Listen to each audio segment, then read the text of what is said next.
Everybody, it's your friend Lauren Kling here. Welcome to another Film Threat watch party. Tonight we're going to stream the film The Spine of Night on our TVs and a one device while we watch this watch party on a second device.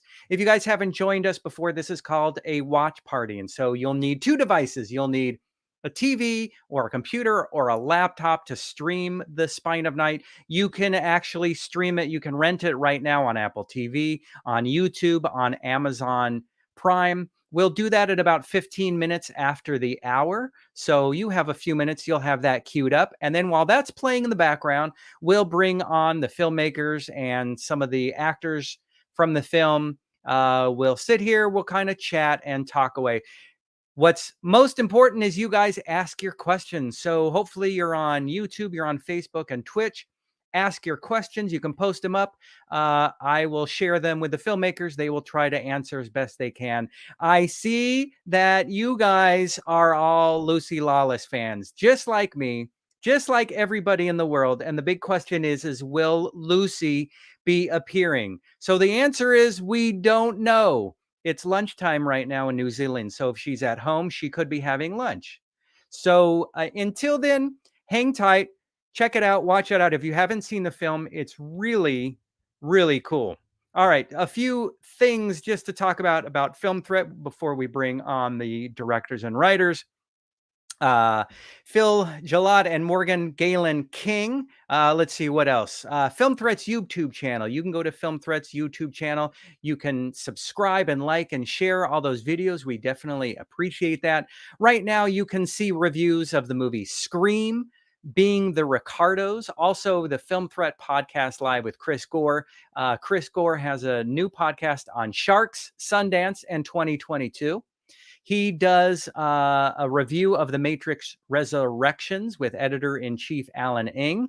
Also, if you want to go on Film Threat, we've got trailers, movie reviews, discussions. Some of our latest articles include the best casino films of all time.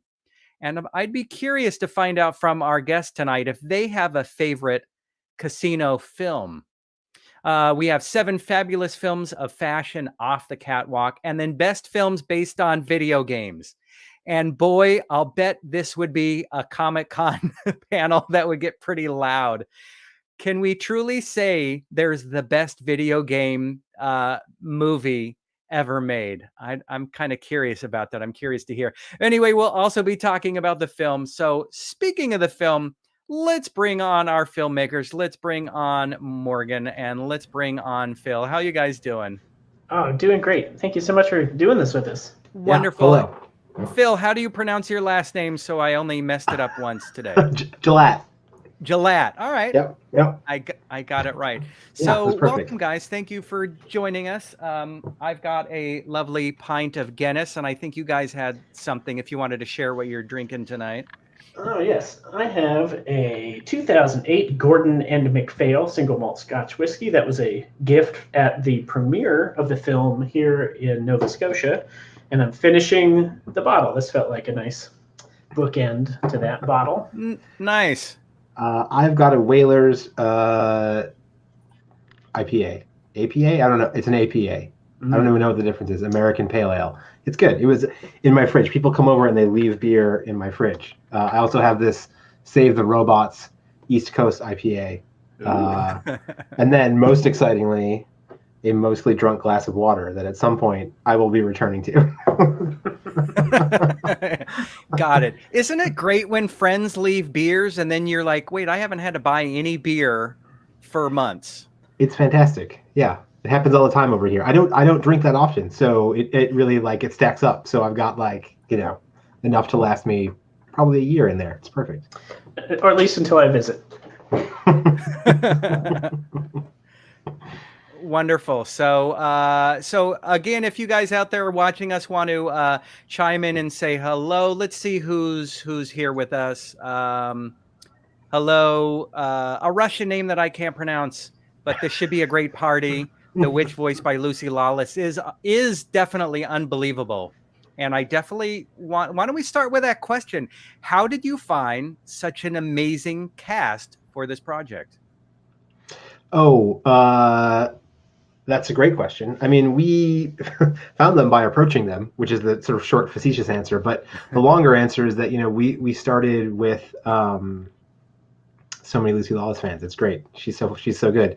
We were about 3 or 4 years into animation when we started to redo all the vocal performances.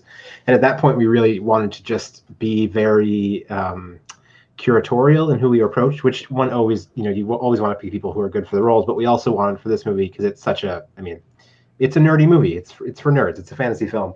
We wanted to pick people who either love the genre or were, like Lucy, like genre royalty, basically. Like she's so singular in that world that she just seemed obvious as a pick. And then we approached them, and all of them said yes, somewhat shockingly, I think, to both of us. I remember being just utterly stunned when Lucy said that she would come and voice our Swamp Witch. It was amazing, and she's so great to work with. So, as they all are, but yeah. Yeah, it's incredible to be able to work with actors who you've admired as long as you can remember. I remember seeing her on Hercules in middle school, early high school. So I've known her forever, and so as an actress, and then to actually have the chance to work with her has been amazing. Yeah, I also want to flag Richard E. Grant, who is just like I don't know if I would call him genre royalty, but in my mind, he's just sort of like royalty. Like he's just been in so many things and had such an amazing, varied, and like deep career. Such an honor to have him come on and be a voiced an undying guardian for us. It's just great. Yeah. Now, talk about this kind of animation style. It reminds me so much of the cartoons and the animation I used to watch as a kid in the early 80s, and it goes back to the late 70s. It's so unique and so different than what you see today. Yeah, we're both lifelong fans of the sort of the late 70s and early 80s fantasy rotoscope animation. I'd started doing it. I'd worked on a couple of short films prior to this, sort of refining the style. And when Phil finally saw one of those, someone sent him the Exordium short film, which is on YouTube. You should go watch it, especially if you have 8 minutes before you get started. And he really liked that. He reached out to me, and expanding that into a feature and being able to work with background painters to sort of bring out the Frank Frazetta-ness of Bakshi's Fire and Ice was a thing we really wanted to do. So it's a lifelong love of the style. It's been around almost as long as animation has. I think there's the earliest examples from the 20s. It's got a long history that I think a lot of people are unaware of. I'm gonna interrupt there and talk about this comment about toys and action figures. So we also obviously want toys and action figures. We don't have plans for those yet, but we do have plans, which we haven't really talked about publicly at all, to make little miniatures of 3 characters from the film that should be ready sometime in the spring, I think. So not posable, but really well made, large. What do you call them? Would you call them miniatures? What would you call those, Morgan? Yeah, I think they're going to do them in 2 sizes, gaming size miniatures, and then larger collectible models. Which the early sculpts we've seen are just beautiful. If you're you heard it here first. Yep, you can here see it is.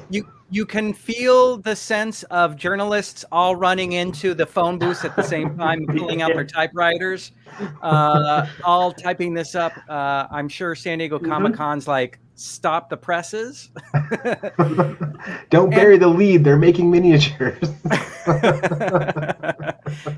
But I think, we're so used to these epic movies, the epic Marvel movies, epic DC movies, epic Lord of the Rings. So I loved watching this because it felt like such a different story and fresh, but also kind of a recall to my childhood.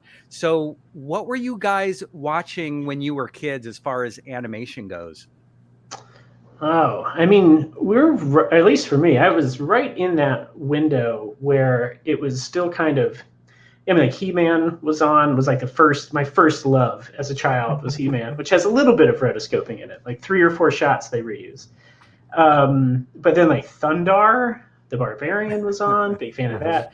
The big thing for me was my mother was a librarian, the head of the library, and it was back in the day before people had VCRs at home.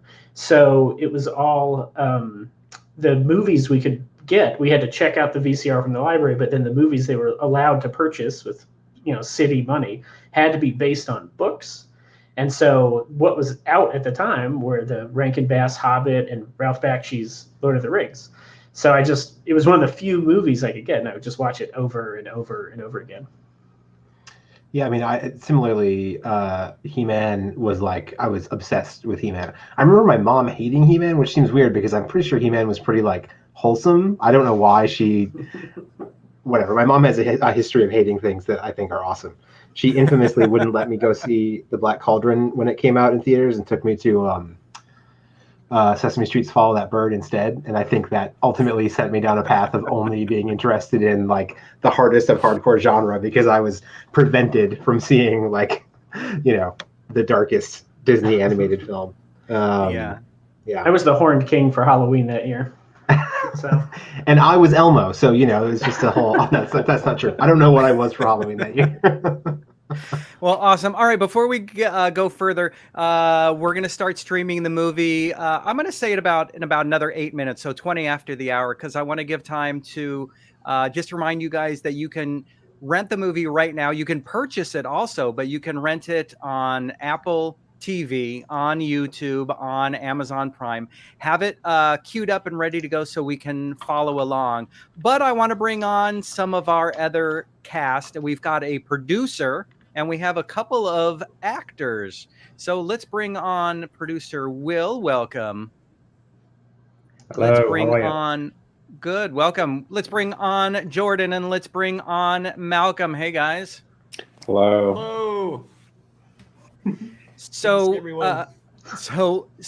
I want to know what cartoons you were watching when you were growing up. Let's start with Malcolm. I really loved, there's this dark fantasy Hanna-Barbera, The Pirates of Blackwater. Yeah. So fantastical and adventurous. And yeah. That was, and the old Cartoon Swamp Thing. Those were two very horror fantasy things that I loved. All right, awesome. How about you, Jordan? I was a huge G.I. Joe fan. I loved the G.I. Joe cartoon and also Gummy Bears. I'm thinking of like earlier fantasy cartoons, Saturday morning cartoons. That Gummy theme Bears song, like I haven't seen it in 38 years or something, and I still could sing the entire theme song. I as well could sing it. I'm not going to. Maybe later. But yeah, it is in there forever. Yeah. And then, Will, how about you? What were you watching as a kid? Thundercats for me, all the way. That was just it. Every Saturday morning. Because television in England when I was growing up was like a really like medieval affair. We had 3 channels, and the only time cartoons were on was Saturday morning. That was it. Had a couple of hours. So, got it. I'm gonna be the weird one. I'm gonna say Super Friends, but also Wheelie and the Chopper Gang. I just loved talking motorcycles, 70s motorcycles with the monkey bars. I have no idea what that is, Wheelie and the Chopper Gang. This is the first time hearing of it right now. I could visualize the characters, but it was too early for me, really. Yeah. See, we could go down a rabbit hole of live action stuff we were watching as a kid, Marlowe and the Magic Movie Machine, but that's a whole. We'll go on. We'll come back to that later. We've got Thundercats and Voltron, of course. Yeah, and one summer it's just a sticker book of Thundercats where you buy the stickers and put, it was like a summer obsession one year. Yeah. We didn't have stickers in England, Morgan. You guys were way ahead of us. I mean, that's grim. Grim times. So, all right. So we've got 5 minutes until we start the film. Keep asking your questions. What was your favorite thing you liked to watch when you were growing up? I want to talk to Malcolm and Jordan. Neither of you are Lucy Lawless, but you still had a big role in this project, and so I want to know what it is you were doing. So, Malcolm, let's start with you. Great. Well, I did motion reference for quite a few characters, including the Guardian, who Richard E. Grant voiced, and I also did the evil librarian Uruk, who most people are surprised because they thought someone much older played the role, but no, I was, I think, 25 when we filmed it. That's 7 years? No, more than that. Okay. Yeah. So yeah, I did a lot of voice and motion reference for quite a few. I tried to count one time if I could notice all the peasants that I was being killed. When all the peasants get killed, I can notice a few of the taller ones. I think you might be in the movie the most out of. We had to reuse a lot of bodies for motion reference, and I suspect Malcolm might be the most reused. Morgan, do you think that's correct? I think that is highly likely. Yes, Yeah. Both in like leading parts and a lot of background parts. Yeah, so sure. Malcolm would get the Oscar the most days out of the year, right? If it's per credit mention. Can you guys explain how rotoscope works? Because I know when we watch behind the scenes, we see oftentimes there'll be an actor who's dressed either with dots on their face and or wearing something in a microphone. Is this the same kind of thing for animation, Malcolm, or was this different? Well, I could answer this, but I feel like we got Morgan here. We can give classic definition. I've had to answer this one plenty of times. Go right ahead. Well, I believe actually your brother Morgan answered it very well in the making of documentary that I edited and directed for the DVD special features. But it's using video reference as in drawing over it to do 12 frames per second, 24 frames per second to capture realistic movement. But no, it doesn't use the sensors like the green screen, the sensors. You're really just kind of, you film something and then you're drawing over it frame by frame, I think. Yeah, the dots are mostly used for like when it's automated. So in newer stuff, it's more like the sort of motion capture you'd see to put Mark Ruffalo's face on the Incredible Hulk. But what we were doing is, and what like Ralph Bakshi would have been doing is working directly, like you have a layer that is each frame of the live action footage that you filmed, but you're still working from like animated keyframes. So like you sort of check in with the live action footage for timing, for lip sync, for perspective, like if a hand's going in front of the screen or something.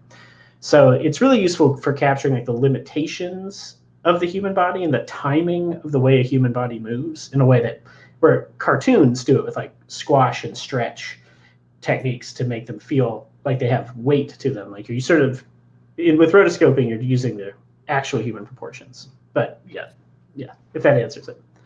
We did it by hand the slow way is the short version. Got it. There was a question, and let me see. JD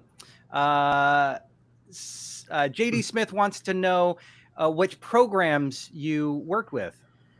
We drew all the frames in Photoshop, which there's so many animation pieces of animation software that are probably more suitable to a workflow. But the way I figured out how to reverse engineer it was using Photoshop and then putting the frames from Photoshop into Adobe Premiere so we drew at 12 frames per second in a 24 frame per second project. So it's on the twos, as they say.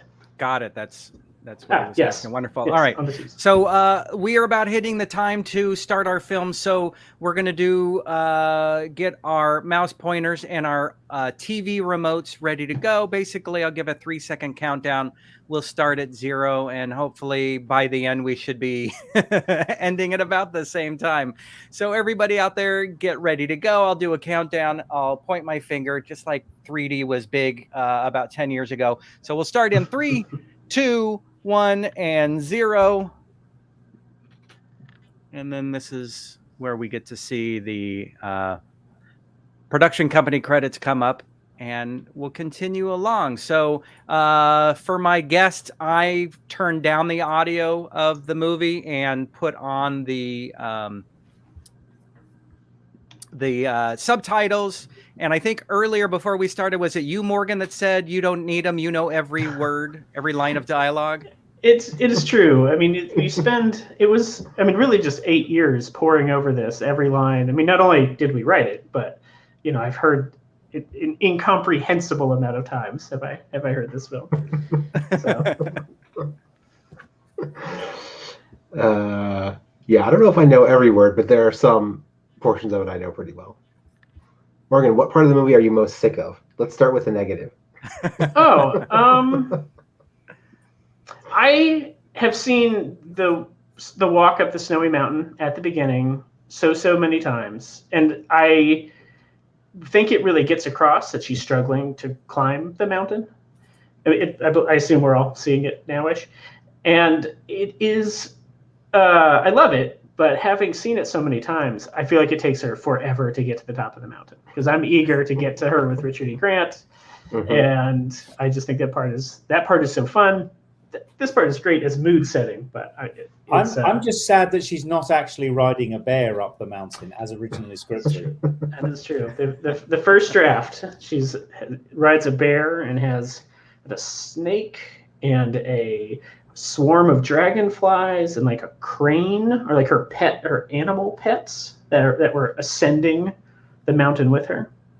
I feel like that would have taken a full 15 minutes for us to get through that if we had kept all of the animals. It would have added a lot. The idea was sort of that she was like a druid of sorts. Yeah. But it was already weird enough to have a nude woman walking up a snowy mountain. I think it was already strange enough without adding all of the fantastical creatures. Now, speaking of a nude woman, would this have been something that Malcolm would have recreated by walking up a mountain in preparation for it to be animated?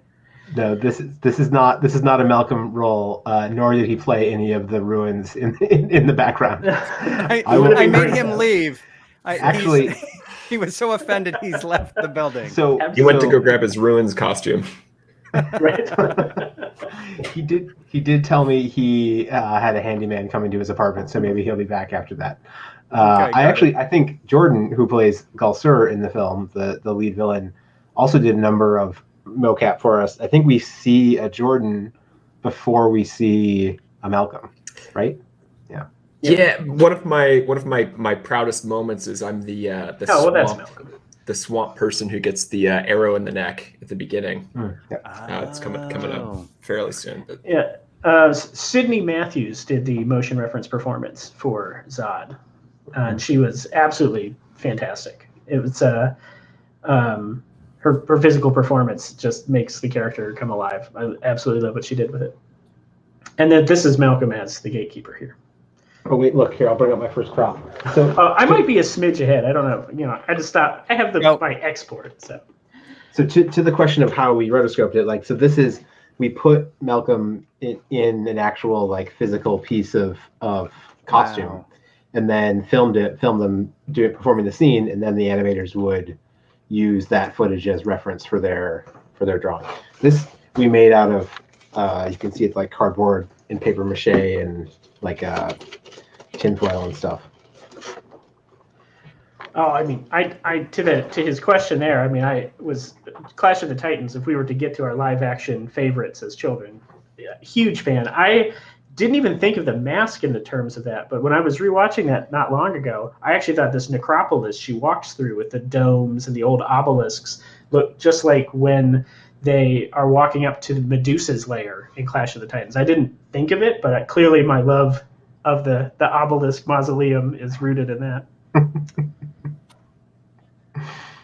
Also, we do have German distribution, but I don't know when it comes out there, to a previous person's question.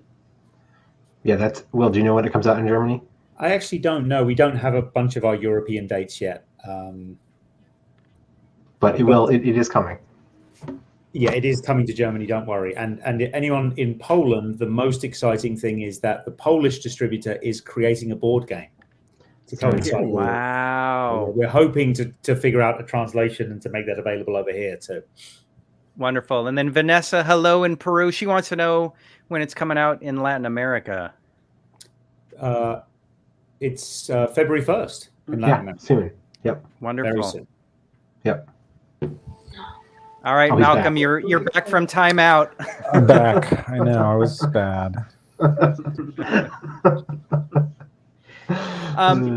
It was pretty cool, Phil, for you to kind of show a prop so we have an idea of what it looked like. You ever thought about selling these not as NFTs but actual one-off props?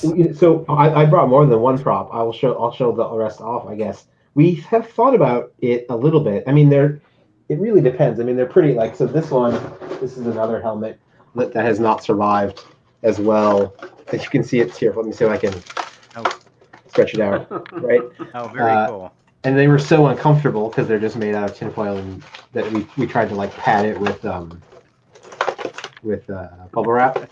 Yep. It was a real. It's the whole project is a real combination of DIY stick-to-itiveness and then eventually attaching really big name casts. It's run a huge gamut from the warehouse where we shot it. Actually, so the most impressive prop is this, which is so big. So this is the Guardian sword that I realize is now, Morgan, it's kind of falling apart. But here, so this is the sword that he holds, and this was made for the short film. And so it's not cardboard. This is wood made by your brother, right, Morgan? That's right. Alexander King, who is also one of the lead animators on the film. Yeah. And he also plays all the guys who get burned later. Yeah. And was all of the apes in the old Ape King short, if anyone digs up the old short films. Yeah. We'll re-glue that next time I'm down, Phil. Yeah, okay. Good. Hello from Russia. It's awesome to have fans from all over the world. Boy, you never know where your fans are located. They're pretty much everywhere. The Russian response to Exordium, when that first came up, if you look at the YouTube comments, they're 50% Russian. And at first I thought maybe it was not real, or I just didn't know. I had no idea, but it clearly really resonated there. I translated them all, and they're all about Exordium.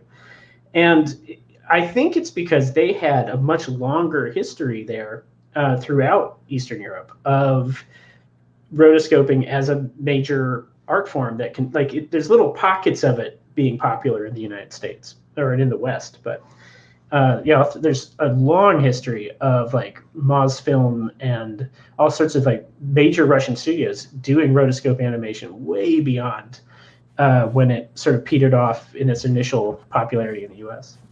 That's a theory, at least. Maybe they just like swords. Confirm it with Russian fans if they're out there listening. I'm dying to know what they think about the history of rotoscoping in Russia, because it seems to be a thing. Yeah.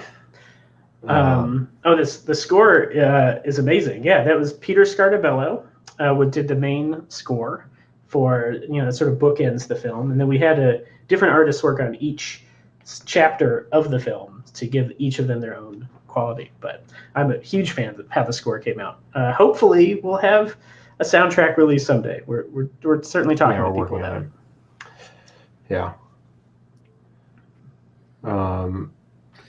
We should talk about Germany on vinyl. That's my question. Oh, yes. I mean, everyone we've talked to so far is I'm putting it out on vinyl. I think the issue is to do the whole thing, you need 2 LPs because it's a lot of music. Mm-hmm. Yeah. The Hierophant song alone is 18 minutes, so that's a whole side right there. An 18-minute. That's a single. That's definitely that's a A and B side single. I mean, you'll do the 6-minute radio edit. Sure. I don't know if they would actually. They were very they were great. We gave them it wasn't that we gave them notes, it's that we re-edited the picture after they had composed it once. And they were like, we take our art very seriously, and we you've harmed the soul of this piece or something. They said your changes are like quicksand under our feet. Yes, that's what it was. I will never forget that. And I was like, I'm so sorry. No more edits. We're done. So. Yeah. Great piece of music, though. Oh yeah. Yeah.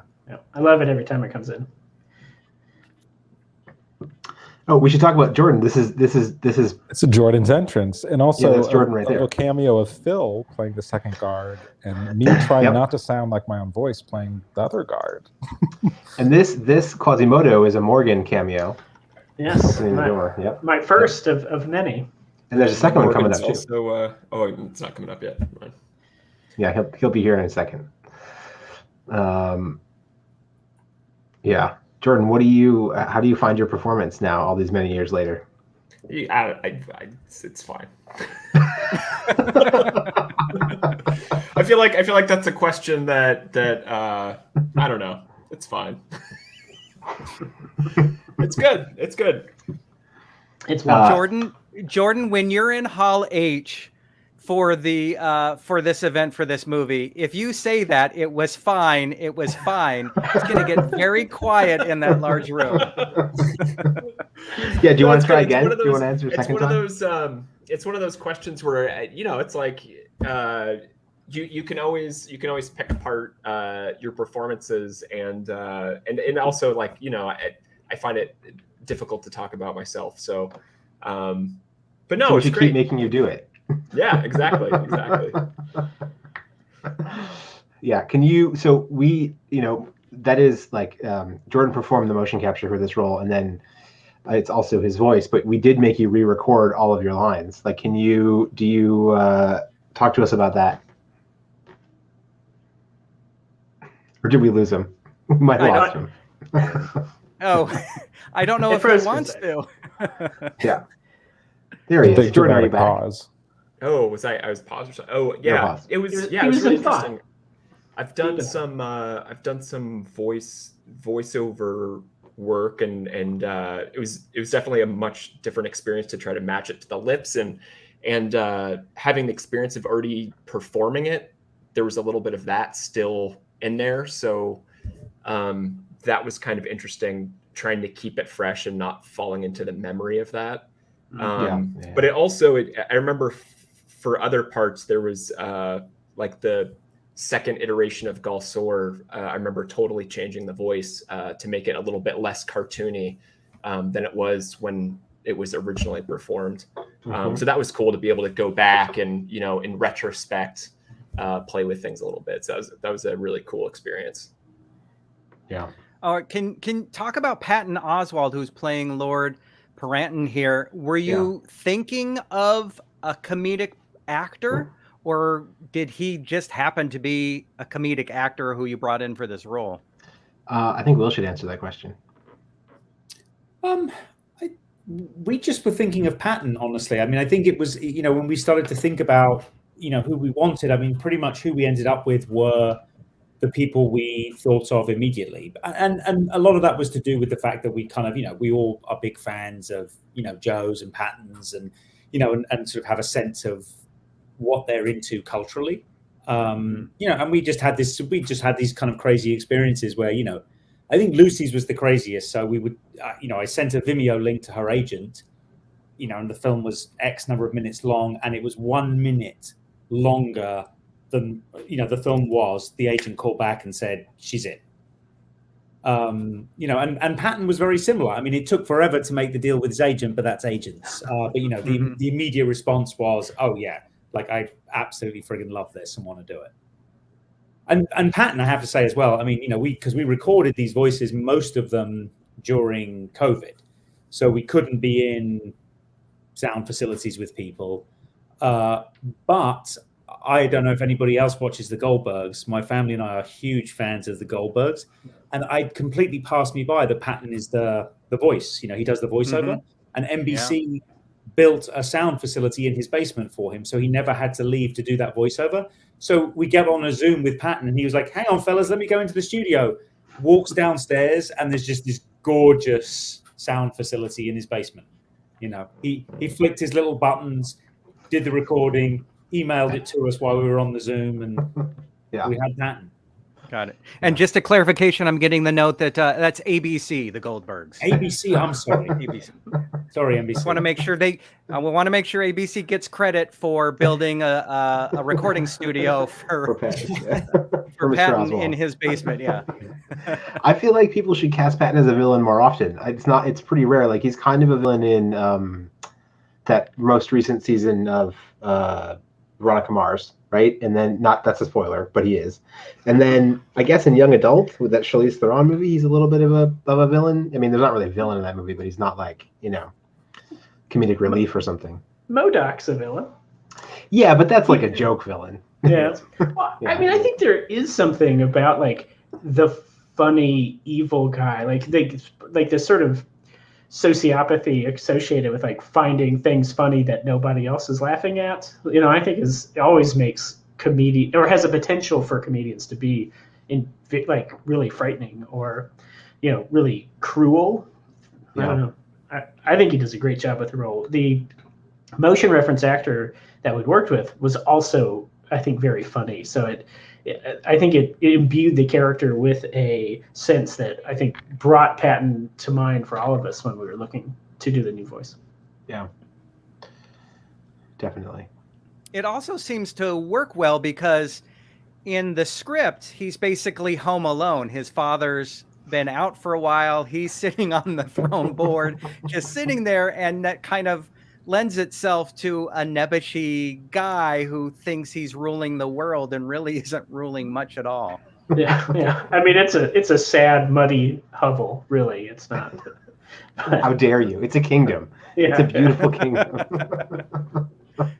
You're just looking at it wrong. Somebody had asked earlier, and I don't know what scene this was, but if there was a reference to The Shining. 100% there was. Yep. Yeah. 100% there was. Yes. That's yep. that's the bear blowjob reference. We tried hard to find a goat mask for that shot. I think if you Google goat mask to this day, I think it's the only readily available mass produced goat mask ever, is the one that we put the actress in to shoot. And actually, the woman on the bed and the person in the goat mask is the same person. We had her do both roles and then animated her. So yeah, absolutely a Shining reference. There are, over the course of the film, references to many other movies. Certainly Hellraiser. Certainly Akira. The Ninth Gate. Certainly The Ninth Gate. Certainly, which is a movie that I know is much maligned, but I have always been a stalwart defender of. And then some real stealth references to Creepshow 2, and an explosion from Terminator. Oh no! It was Terminator in the first Terminator in the mock-ups, but in the actual final result, it was after we watched Witchboard. They blow up a van in Witchboard. Cult classic. Well, Witchboard. That's nobody's ever gonna, other than this conversation, nobody's ever gonna pick that one up. Yeah. That is amazing. Oh, you will be surprised. You will definitely be surprised. Welcome, Oliver from Portland. You had your own watch party a month ago. That's awesome. Oh, awesome. Which Portland, though? Oh yeah, so many. That's true. It's a cool one, but I grew up in Maine, so I good gotta ask. Malcolm, you grew up on an island in Maine, didn't you? I grew up on an island in Maine. I miss that island. Was it just you on the island? What island? No, it had a bridge, but it did have a ferry that went to other islands you could only get to by ferry, which really kind of scared me as a child. That I did not know this about you. How long were you on the island? Like elementary school through high school. Okay. Wow. Was there a video store on the island, Malcolm? Was it that big? No, you had to drive to the mainland for that. Yeah. I did not expect that to come up today. I didn't know that either. That's all new to me. All from wanting to know whether the chat person and where this watch party was. A question that I'm curious to know: will the DVD or Blu-ray release have any of the live-action footage? Yes, we have. I mean, there's one of the advantages of rotoscoping is that we have a entire feature-length version private. It's unwatchable to anyone who has not memorized the script. But we have a cut of the entire thing, which is just people in a white room on a blue rug, in very silly costumes, doing the entire film. So it exists. But Malcolm directed a behind-the-scenes documentary that's, what is it, like half an hour, 30, 40 minutes? Yeah, it's about half an hour. It's a really fun mix of, because we'll cut from the live action to the animated ones, and just to see the differences and just how much the sound design adds to it is really cool. And then also the Morgan's earlier films and seeing similar images and themes in the early sketches of The Guardian is really cool to see. Yeah. It's pretty exciting. We should talk about Patton's burned face here and how, or he's already left, hasn't he? That's too bad. Well, we'll see him again here in a second. Oh, when he rides. Anyways, that's a shot that the animators redid many times to make it gorier and more grotesque, more goopier, I think is the adjective. Yeah, I mean, every time, like, it came out okay the first time, but it sort of looked like he'd been hit in the face with like a tomato pie pizza. And I was like, this is animation. We got to be grosser. So then we did it again, and it was gross. But then almost one of the last things we were doing, I think the last shot came in like 2 days before he had to deliver to South by Southwest. We got the final shot of the redraw for the third time of his face to make it that much grosser. So like you can see the one eye without an eyelid, it doesn't have the muscles left to fully blink. If you watch it frame by frame, there's some really gross eye stuff. Highly recommended. But yes, it was when he said had to just get it right. So if anybody asks why it took 7 years, it's because we had to make his face grosser 3 times. And Morgan, is it true that when you and your wife, you were moving from Philadelphia to Canada to Nova Scotia, and you had all of the hard drives kind of just packed on a seat? It was seat belted in. It was so terrifying. The film took longer to finish than we were hoping for, and I very much hoped to be done before we moved, but we were not done. And so it's like a big, huge tower, a whole, monster of drives and cables that spreads out over a whole desk, just to render all of this and to store all the files. And it's about 72,000 Photoshop files that make up this project. And they all have to be synced. Everything has to be in its place, or Photoshop or Premiere has a real problem. So I couldn't trust it to the back of the U-Haul. So it was seat belted up front where I could put my hand on it like it was a child I was really worried about. Every time I braked, it was a harrowing drive. And I didn't stop to eat or drink. I was just like, I'm driving this entire thing. Anyway. Did your producer Will know this? Is he just learning this now? First time I've ever heard this story. The amount of hard drive failures and near disasters that producers have never had to hear about, because I was like, I've got to fix this. I can't talk to them until this is fixed. Just whatever you do, don't tell the insurance company. No, yeah, sure. There were backups everywhere. So many backups. Yes, we exceeded our Google Drive syncing capabilities a long time ago. We did. Got it. So if you guys are just joining us, where have you been? But also, we are watching the animated film, The Spine of Night. We're streaming it on another device right now. I'm at about 23 minutes and 46 seconds. If you want to rent it, you can still do it. There's still plenty of time. You can get it on Apple TV, on YouTube. You can get it on Amazon. You cannot get, however, the behind-the-scenes live production that maybe we can somehow see a clip of someday. But go ahead and rent it. Jump on our comment section. If you're like, hey, where are you guys now? We'll give you a time code and you can jump right in. Yes, please do. Jordan just portrayed Lucy Lawless. Yeah. It's an epic turning point in the film. In the film or in real life? I mean, yeah. And that's why she's not here tonight. One fun thing to note about next... the horseback riding, I think that should be mentioned. Yeah. as was all done with the bouncy ball, and that was one of the most fun times on set. which yeah. I think we professionals call them yoga balls, not. Oh, not bouncy balls. I think the bouncy balls have the handle, like the red ones have the handle. I mean, that is technically correct. It is a ball that bounces, but we made Jordan ride that thing for that shot. The shot that we just saw a number of times. There's great behind the scenes footage, and I don't know if it's in the making of, but two of my favorite ridiculous live action moments involve Jordan riding that ball. One where he's just very pathetically sat on it in the corner of the studio, just pretending to ride for Dawn. It's great. And then another one, just him, like, he can't keep a straight face because what he's doing is so absurd, riding that bouncy ball as hard as he can. Oh, that's an interesting question. Wants to know, what live action film would you like to rotoscope? Ah, that's interesting, because you'd have to think about like what you could make better.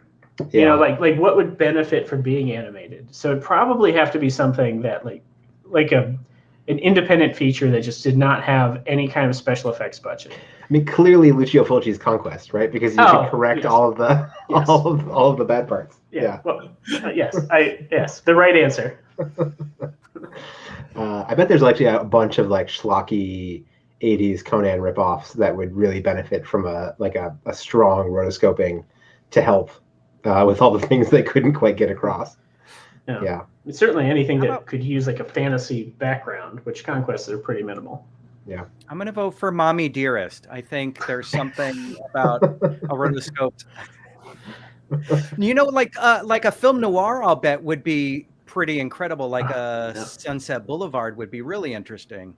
Yeah, I'd love to work in black and white. There's the silhouette sequence coming up in 45 minutes or so that was just so fun to work with, like pure shadow in a turn. Not only was it faster to animate, but like had just a really cool. Wait, hold on. There's a shirtless Morgan that we should all be paying attention to in that crowd with the beard who just yelled at Betty's character. Important to know. There he is. He shows up a few times if you're really looking. The thing about that one is every time I rotoscoped myself, I made myself much skinnier. And that one, was someone else animated, and they were not as kind to my midsection as I was. I also am shirtless rotoscoped in the movie a couple times, and Morgan has done me great favor. My physique, amazing favors. So. Yeah, I still don't believe that blacksmith is really you. It is. I mean, it's not, but I was the body that was being filmed. Yes. Yeah. I kind of feel bad for all of the actors who actually were in great shape because they ended up looking about the same as Slugs. So. Renaissance. That sounds familiar. Let me look at it on Letterboxd. Oh, we should talk about Larry Fessenden, who voices this Prophet of Doom character. Mm-hmm. I just love Larry. He's fantastic. The guy who did this part for the motion capture was not an actor at all, and showed up hungover and didn't know any of his lines, and so we just had to shoot him for forever. Yeah, just a real experience. And then Larry came on and did this final version of the voice. So good. I have not seen Renaissance, but I will add it to my watch list now. To the previous question. Can you go back and talk more about this guy that showed up to play the prophet who? Yes, I certainly can. So, when we were doing the original filming, we cast professional actors like Malcolm and Jordan and Betty, who plays Faye there. But then some of the parts, we just did like an open casting call here in Rhode Island where I live. And so for this part, this guy came in and he had like a scraggly beard and he was sort of like a local weirdo, and he did a pretty good audition. So we were like, oh, that guy, he's perfect for the Prophet of Doom, the blind man. And then we cast him. He just showed up and like had done absolutely, again, not a trained actor, so I don't really know what I was expecting. Not only not a trained actor, just did not consider himself to be an actor at all. So he showed up and had done no prep whatsoever.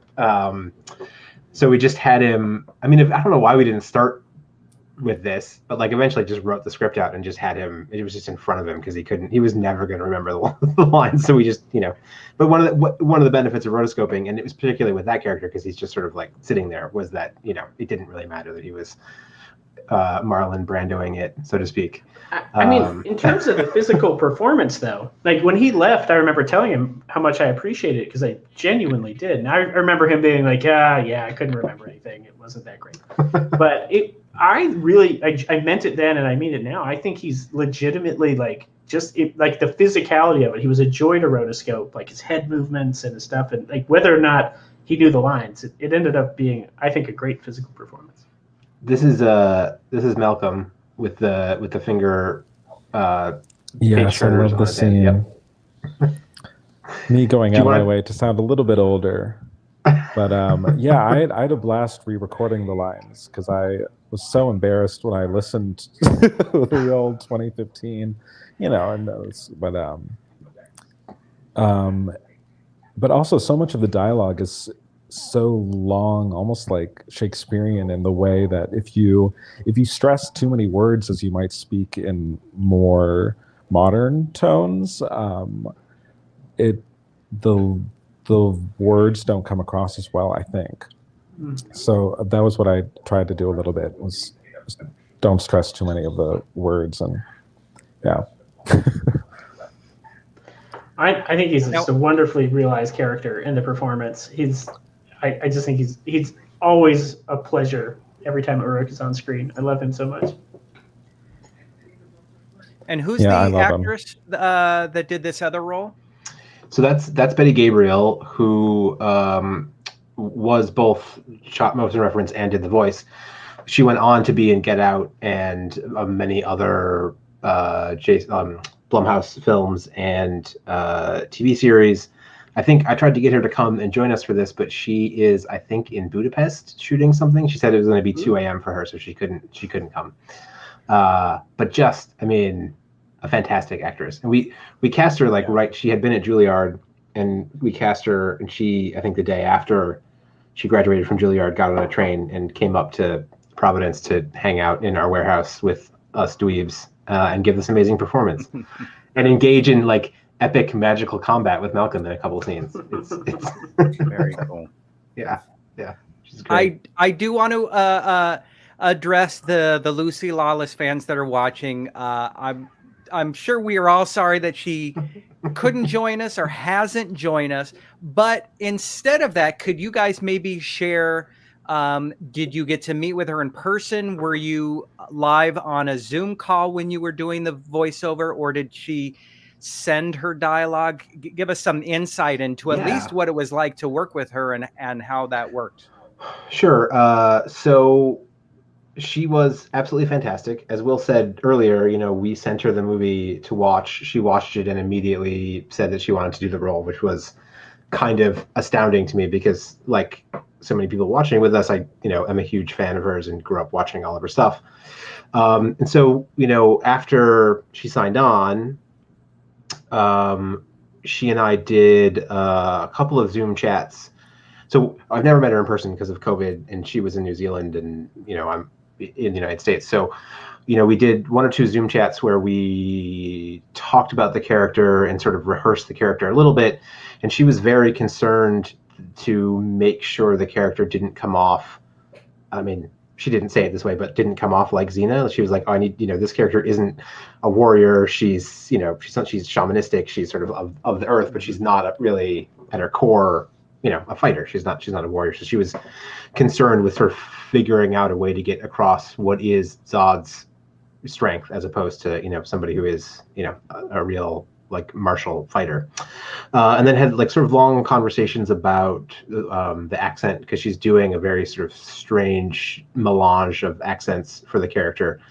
And that conversation was interesting because the issue of accents in the film broadly is they're all American accents with 2 exceptions, one being Richard and the other being Lucy, which I think in the world of the story makes sense in that they're the 2 characters who are from a much different culture. I mean, Richard's from a very old culture in the story world, and Lucy's from this sort of strange swamp culture that's been killed off.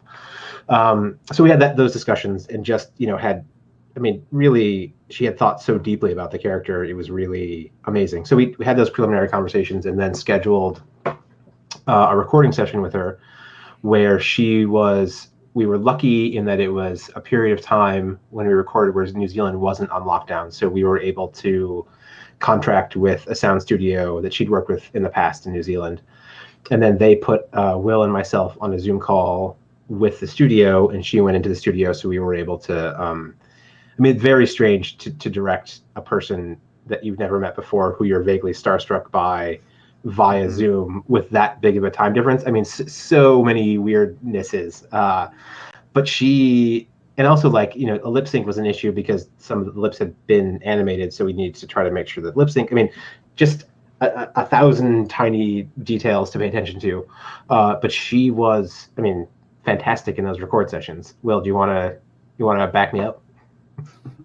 No, I mean, I think actually, I mean, I would have to say it's, you really see what good actors can do, right, under these circumstances, because I mean, the time difference, they're lip syncing to animation. She's and also, I mean, these guys touched on a little bit, but that's sort of, the way actors can sort of reimagine characters, right? That like there's already a physicality there, but just with the voice work, right? I mean, I was stunned because I hadn't been on those earlier Zooms between Phil and Lucy, so I heard the accent for the first time as we were recording, and I mean, it completely blew me away. I was like, oh my God, like, and it's lovely, right? Because it's like, she's so engaged with the film, and she's so engaged with the environmental message of the film as well. She's a huge environmentalist. I mean, she's gone out and, fought whaling ships in little dinghies, and, and I think she immediately got what these guys were going for on that sense. So really kind of poured her heart and soul into it. And it was amazing. Yeah, to this comment, she's an incredibly interesting person. Like, every time we get a chance to chat, I find her, I mean, I keep saying this, but like crazy, but in the most charismatic, amazing way that a person can be crazy. Like, she's exactly what you would want Lucy Lawless to be like, just, endlessly fascinating and engaged and, charismatically crazy. She's just great. I just love her. I hope we get to work together again. Yeah, it's a very small piece of trivia that I think is true, that I am fascinated by, that I haven't seen anyone else care about. But I love that this film is the first time that, to my knowledge, maybe the Lucy Lawless fans know better, but the first time that Lucy Lawless and Joe Manganiello are both in the same film since the original Sam Raimi Spider-Man. I just think that's a fun curiosity. Yep. Yeah, when I was talking to Lucy on one of our calls, and I was sort of speaking about her fandom generally, and then I facetiously told her that my favorite role of hers ever was her cameo in the first Spider-Man. I'm not sure if she thought it was funny or not. But it's so short. It's so short. It's so short. It's like a 10-second shot. Yeah. Wasn't she in a Curb Your Enthusiasm? I believe she was. Yeah. Yep. And she's also got a good comedic actor as well. Yep. Yeah. Absolutely. Yeah. I mean, she's she can do anything. People should hire her to be. She's incredibly smart. That's always the hallmark of good comedic actors, right? She's so sarcastic. She's so dry. Like, it takes me a couple of seconds sometimes. Like, is she making a joke or is she serious? But yeah, no, she's fantastic. Yeah. Hi. Shout out to Barbara About Sugar. Always lovely when my mom jumps on. She always likes to jump on a watch party to say, hello, Lauren. That's fantastic. For Malcolm and Jordan, I believe both of you have worked on the stage. And so I think for people who may not really understand the nuances of somebody who's an actor who has stage experience versus doesn't have stage experience, can you talk about how much your stage experience worked in this specific kind of project? Yeah.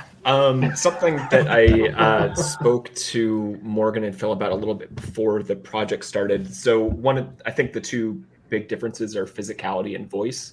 And of course, for film, one of the great things about film is it allows you to really bring stuff in more. But, on stage, you have to make sure the people in the back can hear you. You have to make sure the people in the back can see your movements and understand like the story you're telling physically. And I don't it's up to the audience whether this worked or not, but being a little bit more physically big than you would normally be. So the animators and rotoscopers can take what they want from that and can tell the story like visually with the movement easier. So that was kind of like one of the ways that I was trying to use more of a like theater movement in this, even though it's a film setting. Yeah, what I thought it was also helpful with was just having the experience and interest to like dedicate yourself so much to imagination, because there was no set. There was like you had a cardboard sword, and just how willingly you've like focused you wanted to be on like, okay, there's a swamp over here, an army chasing me here, which is all very fun. But I think having that experience, which a lot of theater has, because theater you're typically rehearsing in a black box room or something. So much fun. And I just want to point this out, the scene between Malcolm and I, like we call that the Necrobro scene.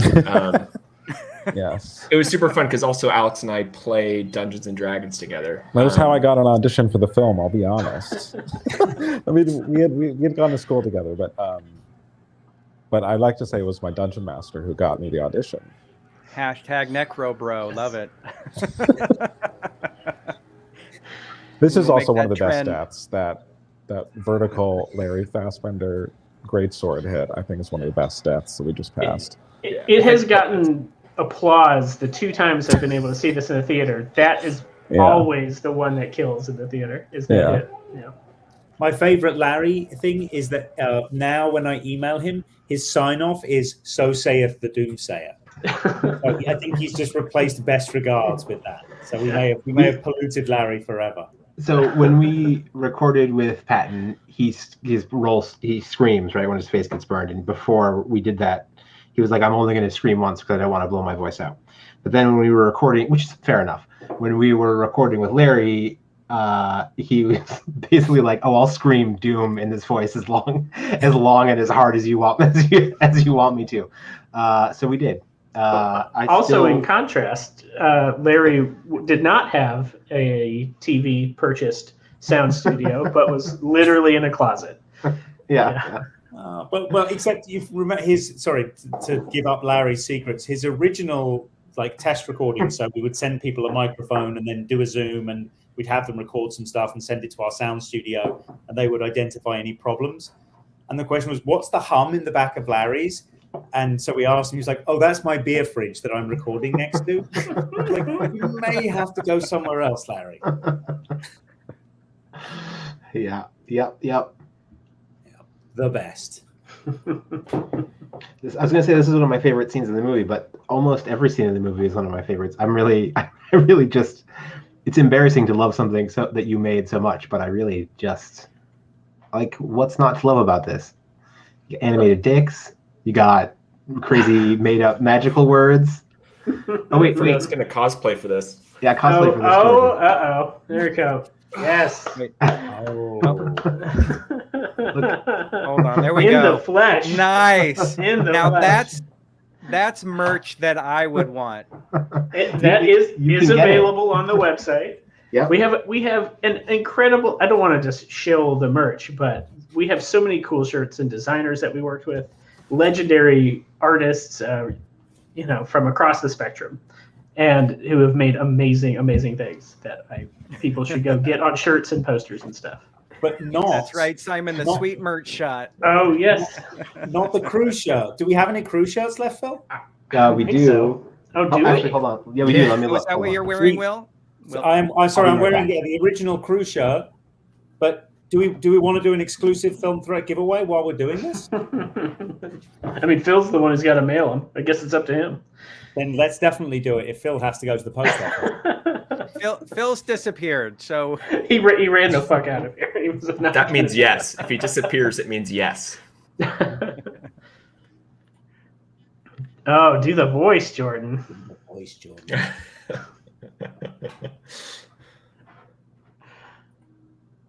I think the actors have a SAG minimum if they're going to start doing voices on watch parties.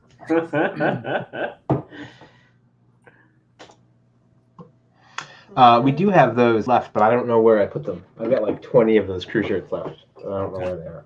They're somewhere up here. Ooh. I thought that those were like tongs. Every time I see them, I think about the tongs I used to pull stuff out of the air fryer. Sure. Oh yeah, they're very much. Well, it's kind of an interesting. This is only interesting to me, so I'll keep it short.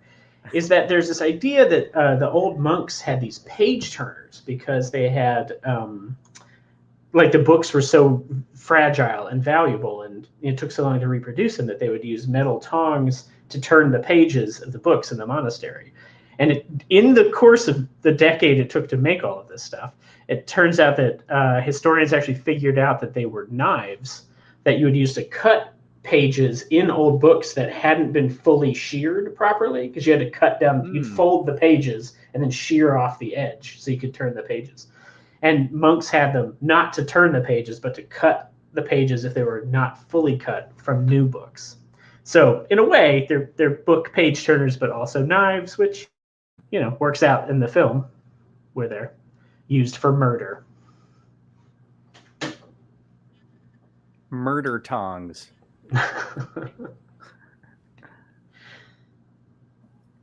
Do you have any of the murder tongs left over? Are those still kicking around anywhere in anyone's attic? They might be somewhere in a box. I didn't dig that deeply, but ultimately, you know, they really do just look like two pieces of cardboard. So there's, you know, they're not that exciting. Were they comfortable to wear, Malcolm? Do you remember? They weren't, though, right? No, they were very pleasant. And very cool. That's how you answer a question. Claws could have a nice comeback as a weapon. I don't know if they ever went away. There was always like Freddy Krueger a little bit, but just the primary two I think is nice. You don't go full Edward Scissorhands. Yeah, you still can. And I feel like Wolverine's got such a lockdown on the wrist, on the back of the hand claws. You really have to dig deep to find interesting genre claws to fight with. I remember when we recorded the voiceover for this, I wanted to do this screaming part first, so I'd make my voice kind of hoarser and to sound older. And I think it just makes me sound less of a 30-year-old. I mean, speaking about actors not wanting to blow their voices out, you were like, "Oh, I want to blow my voice out. Like, let's start here, and I'll ruin myself." And I heard Bowie did it before The Hunger. Oh, really? Interesting. For at least, presumably when he was dying as the vampire. Yeah. I love that movie. That opening Bauhaus sequence is so good. It's so good. It's so bananas. Like it.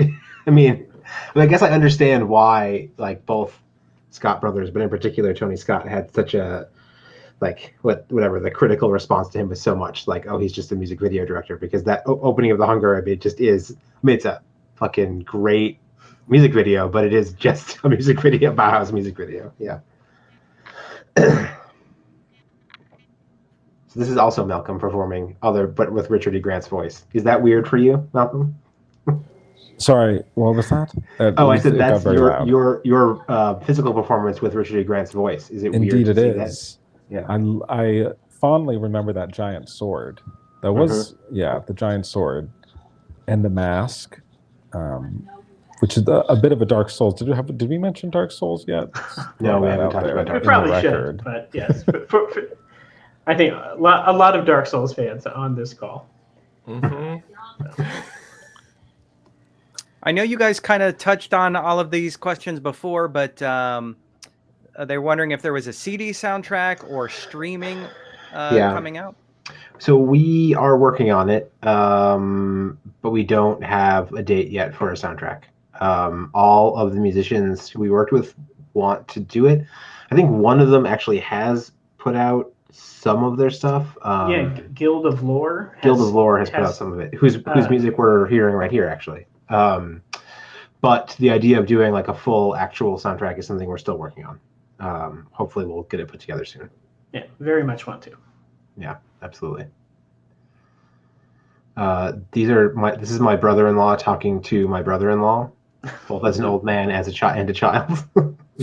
We're coming upon one of the big Phil cameos. Oh yeah, one of my. So strangely, it's the cameo that most people catch, even though I think it looks the least like me of all of the me's in the movie. But yeah, coming up soon. Yeah, there was another Malcolm in the Field there too, in the background. Yep. Yeah, and the lanky guy reading by the tree. Oh, here we go. Yep.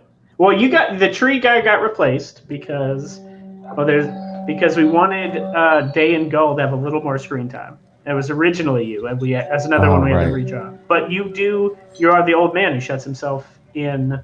And the guy with the mustache here too. Yeah. Here we go. Yeah. Yep, and that's the blacksmith that looks absolutely nothing like me, but everybody immediately is like, "Oh, that's your cameo." He just moves like you. You know? It's a big barrel. How can we get the picture of that guy on a shirt and have Phil wear it and walk around and it just says that this is me? We'd have to say this is not me, right? This is not me. Yeah. This is not me. I just play him on TV. Oh man.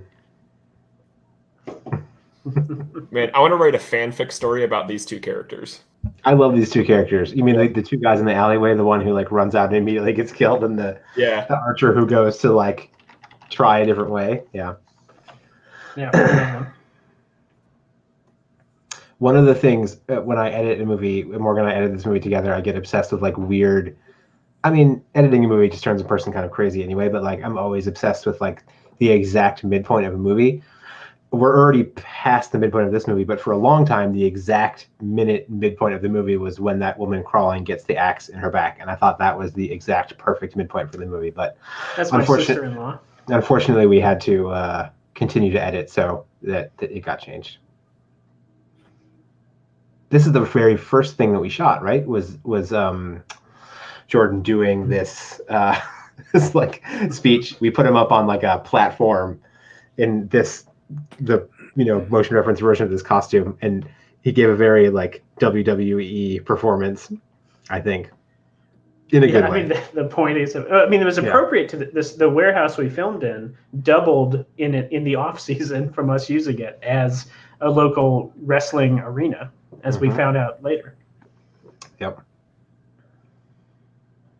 With one of the wrestlers did some of the motion capture or motion reference work in the Road of Straw sequence, which is the silhouette sequence coming up. Yeah, I think I saw one of his comments. I think he might be watching. I'm not sure if he's still watching. But Krim, if you're around, we love you and hope I got that story right. Would this be this guy? Well, we love that person too, but I don't think so. Oh, different. Oh, I thought I heard Prin. So all right. No, not Prin. Krim. I think he was signed on as like CAK or something. Okay. I saw his comment come up earlier. Oh, I did not know. Yeah. Crimson Alchemia? Alchemia, yeah. Yep. Yeah. I would love to whatever we do next, if we're doing rotoscoping, I cannot wait to work with more wrestlers. They were so fun to work with. I don't follow wrestling personally, but I had such respect for like the ability to like do the grappling scenes or the combat scenes with just so much care for the actors they were working with. It was just the willingness to. I mean, he jumped 12 feet across that room and stabbed a pillow with a sword. So I mean, it was amazing. That's coming up. I don't want to get ahead of myself. Yeah, spoiler. Yeah, a pillow's gonna get stabbed with a sword.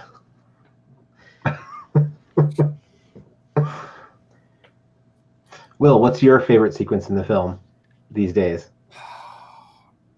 As the producer, I have to stay neutral on that. Oh, come on. Well, I will say, given that they're not here, I'm a big fan of the Necro Bro scene, I have to say. I just adore that scene. It's so weird, and they're enjoying it way too much in that scene. I mean, just seeing multiple villains playing off of each other is just an absolute pleasure, I think. It's just so fun to get that. I mean, I don't want to be like, I don't know, Dr. Frankenstein and Igor or whatever. Like, just anytime you have two people like hatching a scheme in a dungeon, you just can't beat that. Yeah, it's true. And then one of them like gutturally mutters made up magical words. I've been talking about this a lot when we talk about the movie, but how much I love to make up nonsense magic words. It's like one of my absolute favorite things. Oh, this film certainly provided a lot of opportunities to do so. Yeah, I tend to try to like shoehorn it into anything that I'm writing, because why not, right? I think in this scene, though, Rob McClure, who plays this guy, probably has the most the career choice that is most opposite to his role in this movie going right now, because he's playing Mrs. Doubtfire on Broadway. It's one of my favorite pieces of casting. I had seen him do a reading of it, like, you know, in some workshop of it, and I was like, that guy's an amazing voice actor. So when we started casting this, I just kept saying, Phil, Morgan, we need to cast this guy called Rob McClure to do something. And funny, they're like, okay, let's get him. So he's amazing, absolutely amazing. It's funny. I know somebody who's in that show. Mm-hmm. Interesting. Yeah, and this is actually his wife, Maggie Lasik, who plays this Lakis. Yeah, we recorded their voices in their closet in Philly. Yep. Yeah, they were a lot of fun. A lot of actors recording in closets. Welcome, Drew. So the timestamp of the movie, I'm at 56 minutes and 20 seconds. 21, 22. So thanks for joining us. This is kind of like in the old days when you called for time. You actually called a phone number to find out what time it was. Mm-hmm. Oh, yeah. Time and temperature. 56 minutes, 37 seconds. So thanks for joining us.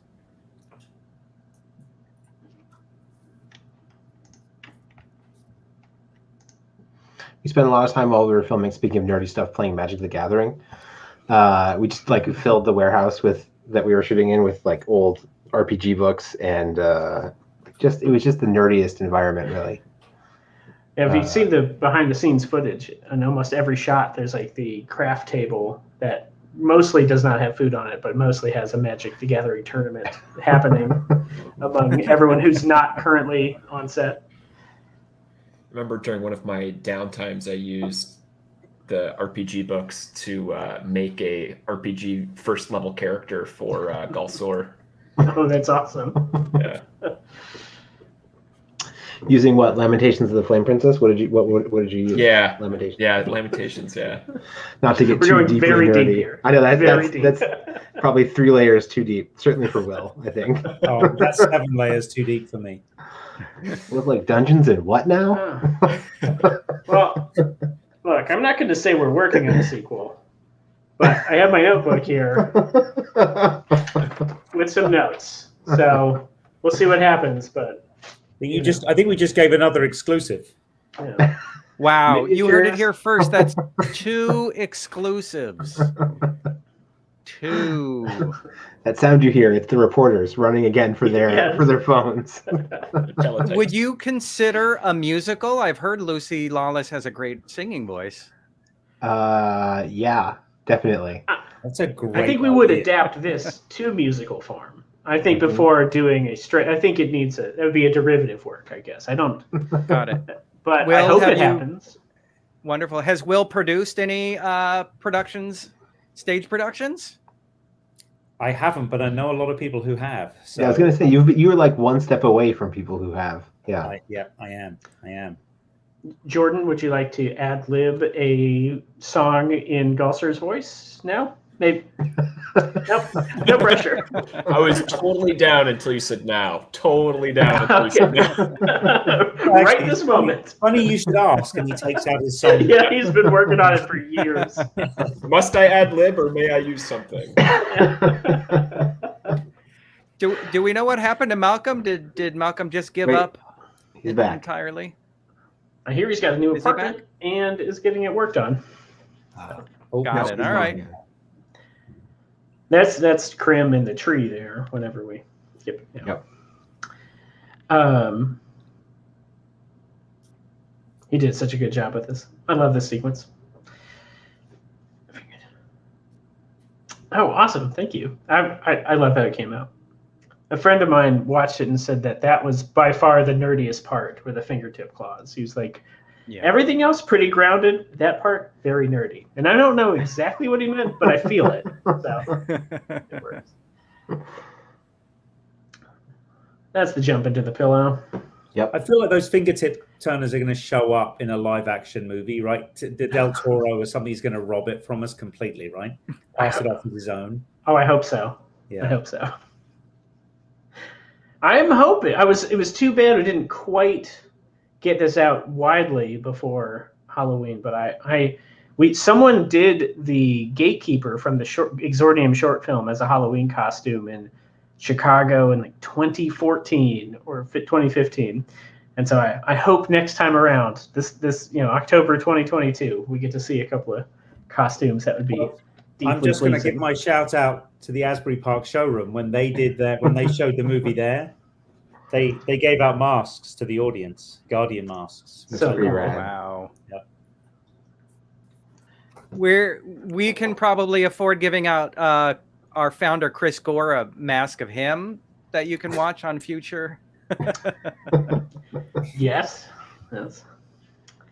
I wanted to mention how amazing the colors are, and this might be a very nerdy question, but I would assume that you guys had to spend some time coming up with a color scheme or researching. How did you come up with that? This sequence in particular was extremely unknown to us, what it was going to look like. It came from, like, when we knew it was going to look different, but we weren't sure until we were deep into production exactly what the visual look was going to be. And I ended up looking at Lotte Reiniger, did a lot of paper puppet craft stuff in the 20s and 30s. It's all up on Criterion, if anyone has that. Which does this where like almost each sequence is silhouettes with different colored backgrounds. So it's sort of a combination of that with the flashback in the Bakshi Lord of the Rings, where it's just actors shot through a screen in silhouette where they explain. It's like how Gollum got the ring in his Lord of the Rings. Mm-hmm. So it sort of was a combination of this, but it specifically the color Lotte Reiniger stuff. I feel like what you talked to me about Evan Dom's color palette for like Rice Boy and his comics as well. Yes. Yeah. Very much. I mean, outside of this sequence. Yeah. I mean, this sequence is that, but yeah, Evan Dom's.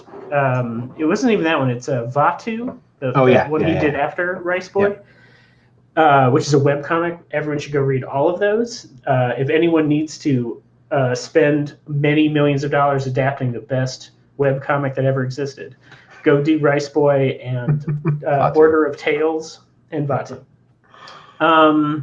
Yeah, his color palettes are absolutely beautiful, and for a lot of the early concept art we were using that directly, like color sampling from Rice Boy to like set up like the color palettes that we would go on to paint for the backgrounds in the All Sorrow Swamp specifically.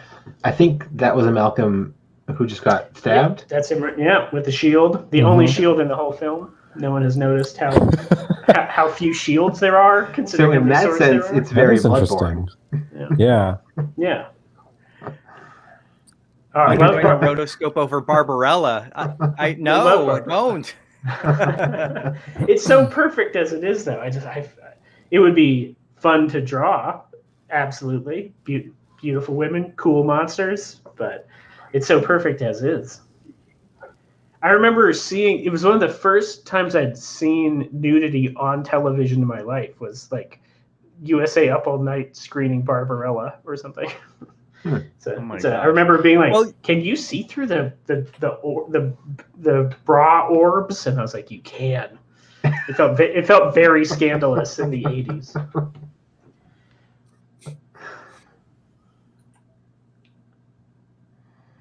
I think you guys talked on a documentary, but I haven't seen the Galaxy Quest documentary. I'm assuming that's about a Where Are They Now kind of thing. Yeah, I haven't seen it either. But yeah, I mean... Where are you guys now? We're right here talking about the movie. Yeah. I don't know. I'd have to see it to draw a parallel, but I mean, it's certainly. Well, there's an immediate parallel. Oh, Patrick Breen. Patrick Breen. Oh, Patrick right. Breen. Yep. Who does a voice for us? Who's in Galaxy Quest? Yes. Patrick Breen is an amazing New York actor who is in Galaxy Quest. He also plays an alien in Men in Black. And he did the voice of, earlier in the film, there's a character who sounds vaguely like Bernie Sanders. That's Patrick Breen doing his Bernie Sanders impression. And then later in the film, he plays this like priest character, not doing a Bernie Sanders for that role. And he's great. Will and I put him in my first movie, The Bleeding House. He plays a killer in that, and also in Galaxy Quest. Yeah, and had the best immediate visual problem in what his recording was going to be like. We got on his initial Zoom call, and he keeps birds, but they fly free in his Brooklyn apartment. So he was sat there, and he's like, "Okay, so I'm ready to start recording." And a bird came and landed on his shoulder and started tweeting. We were like, "This is going to be a bit of a problem for sound." Yeah, is my songbird going to be an issue? Yeah, 100%. Yes. And I think he rescues birds too. He rescues songbirds from the streets. And I think he had like a new one that was getting acclimatized to his apartment. I think you are making that up. I do not think that he rescues songbirds from the streets of New York. I think that is. Reporters, you heard it here first. A lot of budgies flying around. Another exclusive. You heard it here first. It's definitely true. Speaking of exclusive, Morgan, is this true that you acted in a movie called Death Drop Gorgeous? Yeah, well, yes, that's true. My brother my brother wrote me, and he was like, "I think your IMDb profile is messed up because it says you've been in this thing," and I never even told him about it. But when I was moving from Philadelphia to Canada, I stopped over for about a month and change. And stayed at Phil's place in Rhode Island. And a lot of the people who are extras in this film were working on the film Death Drop Gorgeous, which is an amazing like drag show giallo-y murder movie that is so good, and everyone should go watch it. It's just the independent spirit horror movie you want to go see. It's amazing. It's got a dick and a meat grinder. So if you're into that, but while I was in town, Phil showed up to help shoot one of the fight scenes, which had a lot of like sugar glass champagne bottles being smashed over people's heads, which is awesome. Yes, and there's a close up of my very gross teeth eating tortilla chips. Yeah.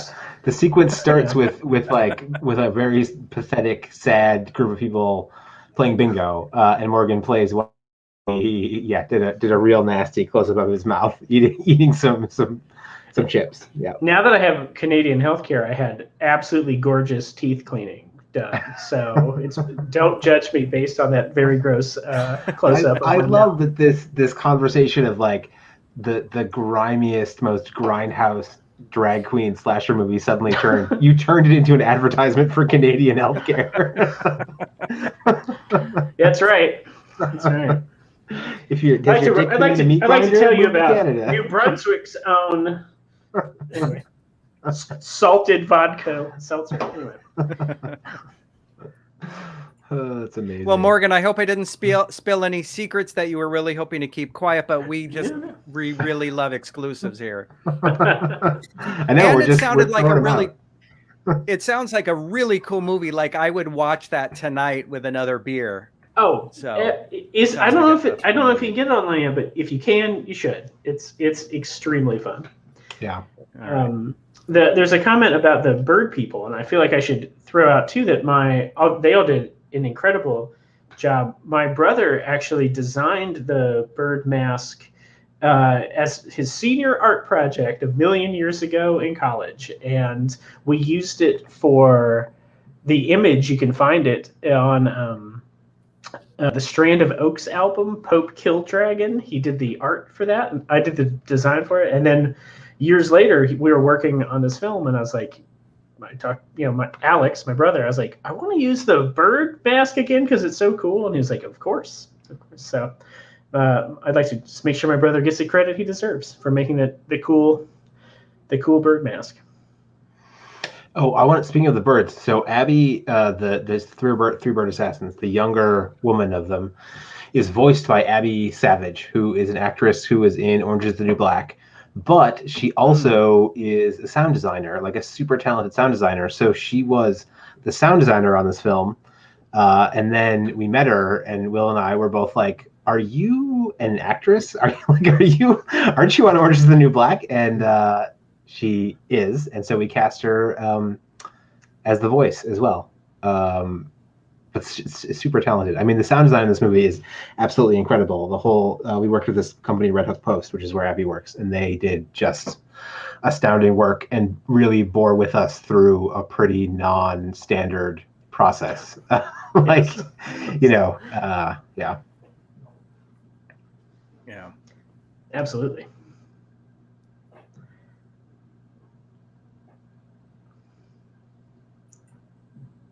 Good Halloween costume, if anyone needs them, bird masks.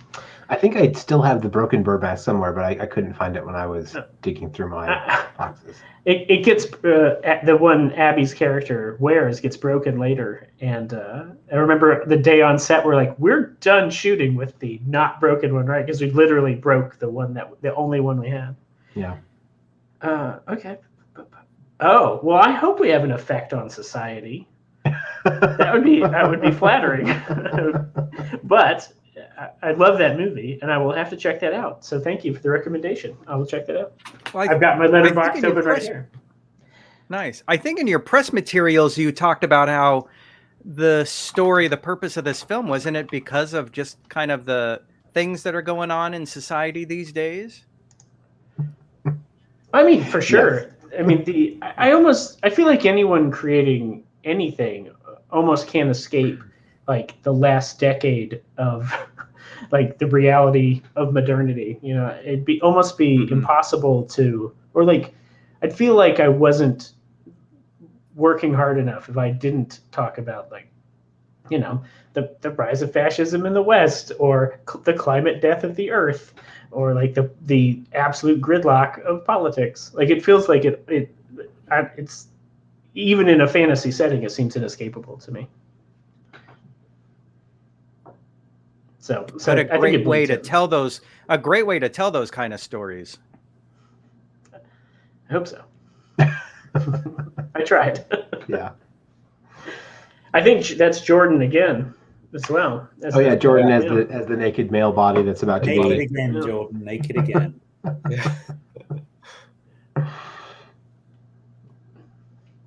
I think we're almost out of.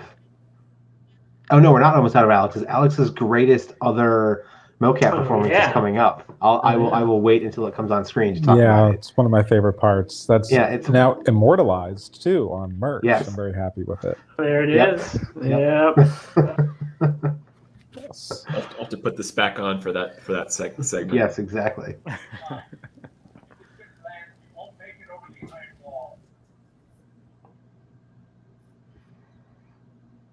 Will, do you want to talk about Tom Lipinski? Love Tom Lipinski. Who's the male bird? The male bird. And I did a movie with him several years ago and called him in the middle of the pandemic and was like, Tom, I have a treat for you. Again, another classically trained stage actor. He's done a bunch of television. But I think he secretly had a lot of fun. He's a very New Englandy, waspy kind of person. So he's not used to being cast as the semi-naked bird warrior. But also recorded in a closet. Remember, he had like that literally a 10-gallon hat. It was in his parents' closet. He and his wife were visiting his parents during the pandemic, and we recorded there. Yeah. With their brand new baby as well. Remember? Yes. Yep. So he put on a 10-gallon hat for us while he was performing. Yep. Nice.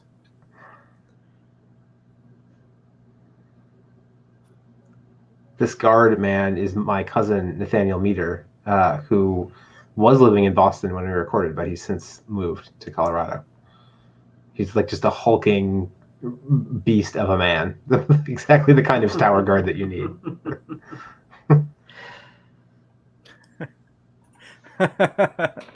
That's my favorite comment of the night.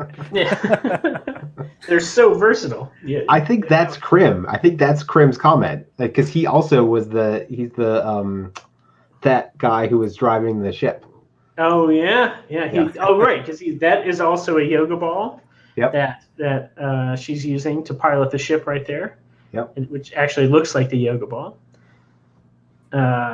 One of these shots, she gets thrown over it, and I had to hold it in place, and I felt very uncomfortable being so intimate in the physical structure of this thing, and then the cardboard box tore under the weight of multiple human beings on top of the yoga ball fighting, and then everyone fell. I love these guys. That's a small, speaking of G.I. Joe, Jordan, that's a small reference to Tomax and Zaymot. Phil's other big cameo. Hold on. This is my other big cameo. Oh, yeah. Yep. There he is. That's I gave him some Zangief chest hair. Yeah. Just to differentiate him from the... I mean, I had that mask was very uncomfortable. That elastic was super tight. Yep. How did we design the action and violence? In terms of like doing the choreography on set, we kind of just worked it out while we were doing it. It was very improvisational. We just did it a few runs and just tried to get what felt like a pretty exciting fight scene. Yeah, I would say this: there are certain like big moments of violence or gore that were in the script, so we were always working towards them. Like the pull through the head that we just saw, that was in the script. So it was like whatever we were putting together while we were shooting was like aimed for, whatever was whatever we knew visually we wanted to be in it. But yeah, a lot of it was sort of loosely improvised, I guess. Although, like, was this sequence boarded? I can't remember if this was boarded or not. I mean, we boarded pretty much everything, but some of it, I think this was just like, I think the line literally just says Falcon Hawk melts. Right.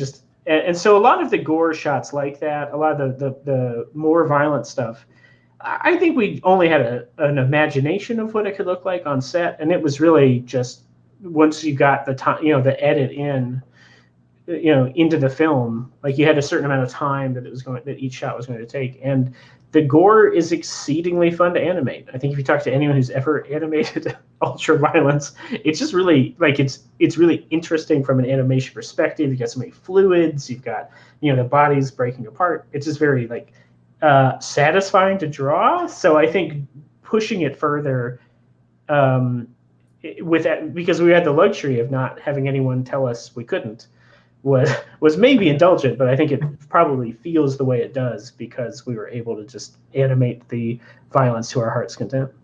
Yeah. Morgan, I gotta say, I really like the detail in this shot when Gulsor is doing the shields. I like just recently noticed that there's the little eyeballs in his palms. I think that's a really cool detail. Well spotted. No one has flagged that yet, but yes, that's true. I'd like to think the animation's such a slow process. I'd like to think it's full of all sorts of little touches like that, like subtle touches that I hope people will see if they're ever, watching it more than once.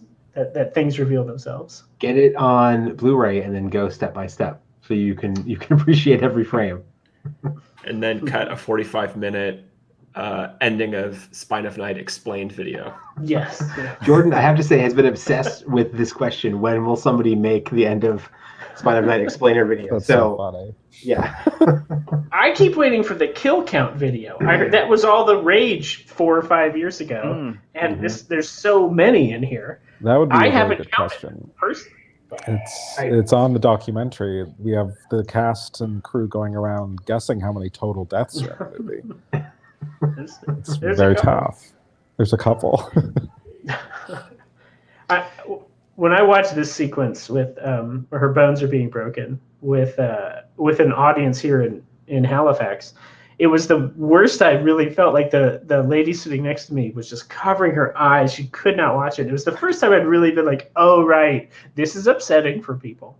Because we're all, I don't know. I'm inured to it. But it was, she was actively upset by the film. Liked it, but found that a bit much.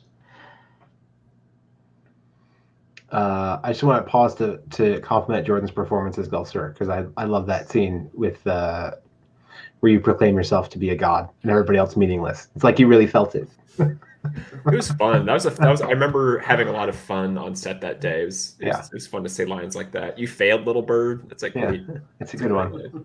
Yeah.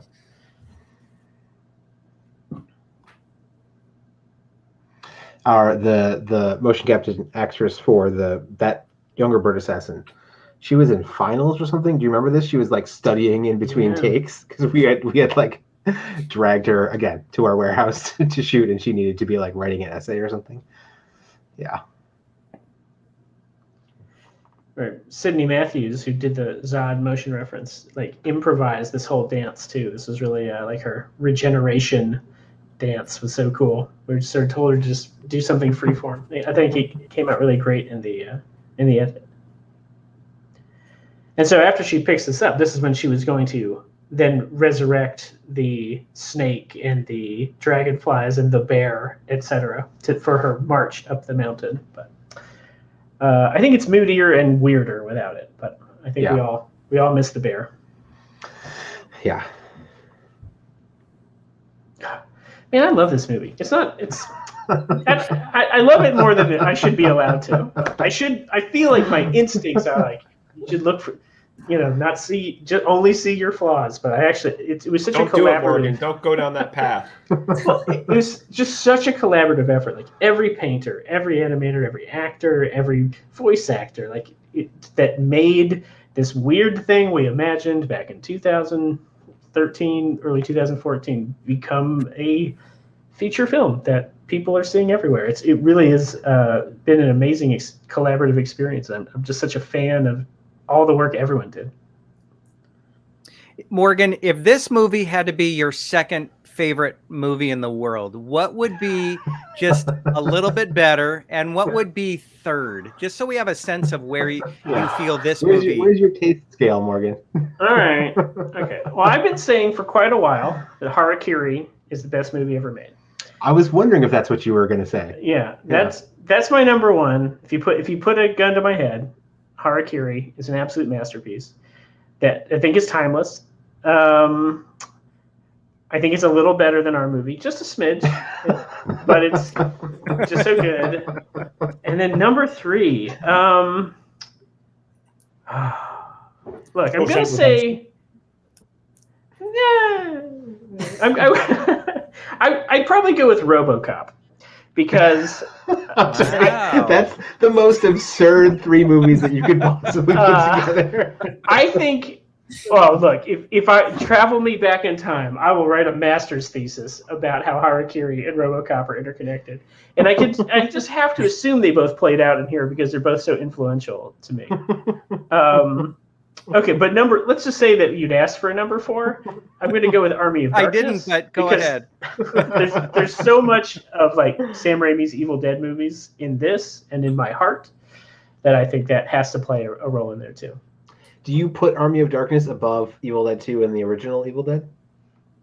It's the first one I saw, and I love it so much that it's almost as hard to gauge. When I rewatch them, like, I like the first one the most now, but I mean, Army of Darkness, I mean, as we're about to see, there's no way these, 4 is rough. I started like 10, and I'm still traumatized when someone's like, who's going to shoot him? Anyway, still upsets me. 4 is rough. That is rough. My brother's not around that age because I made him watch it. Ooh. And I've never asked that question, but thank you so much for sharing. That's a fun, fun question. Here's another one. What sci-fi fantasy book would you animate or voice act? So this is open to anybody in the gallery. Oh, I mean, we're all such nerds. There's going to be a lot of answers to that. I shouldn't answer first. Part of me wants to guess what both Malcolm and Jordan would say. I already know Jordan's answer because he put it on Discord. What's Jordan's answer? Jordan, go first. Am I wrong that it's Bloodstone? Not at all. Not at all. I'm always pushing Carl Edward Wagner and his fantasy character Kane. And I knew Bloodstone, I think, would be perfect for a rotoscoped adaptation. I would love to see an animated version of Bloodstone. Yeah, that'd be great. Yeah. I am such a huge Gene Wolfe fan. Got to plug Gene Wolfe as a strange fantasy writer. Love to either do like a Love, Death, and Robots of his short stories, or Shadow of the Torture, which would be very difficult to adapt. I was going to say I don't think I was thinking about this just the other day. I think you would be doing a disservice. I feel like it's a cliche to call a book unadaptable, but that feels like particularly unadaptable to me because like just the nature of the language is so key to it. It's like how would you like to visualize it would to there'd have to be a lot of you would need some of the VO because it's such good first person VO commentary, but then to like flash around. I was going to say it's the unreliable narrator and that makes it right. Yeah. But if you can, whatever, this is a whole philosophical adaptation argument that we don't need to get into. But I don't think you could do it, right? You can't really do an unreliable narrator if you are actually visualizing the world, because so much of the fun of that book is trying to piece together what he's describing to you. But if you're seeing it, it's gonna hurt the appeal, right? That's true. It would be a lot in what you don't see, perhaps. Yeah. Here's also my other little cameo, the skeleton, which I had a blast playing. And the infamous point to the camera, or not infamous, but it's on the T-shirt or the shirt, was also one of my favorite moments that I just felt like was the right thing to do when you're the one. Hold with on, the Jordan. jaw I'm going to get of all the a shot. Oh, yeah. Wow. Yep. It's the coolest art in the history of T-shirt art. I mean, so it's coming up, the hiss. Like it's a weird. Like, this is just a very like cliche thing to say, but like watching an actor improvise is always fun. But like watching an actor improvise what a resurrected skeleton warrior might do, like, because it's not in the script that he points and hisses, like, but Malcolm was just like, that's what I might have wanted to been upstage my other fellow guardians and just do something a little more dramatic. But here we go.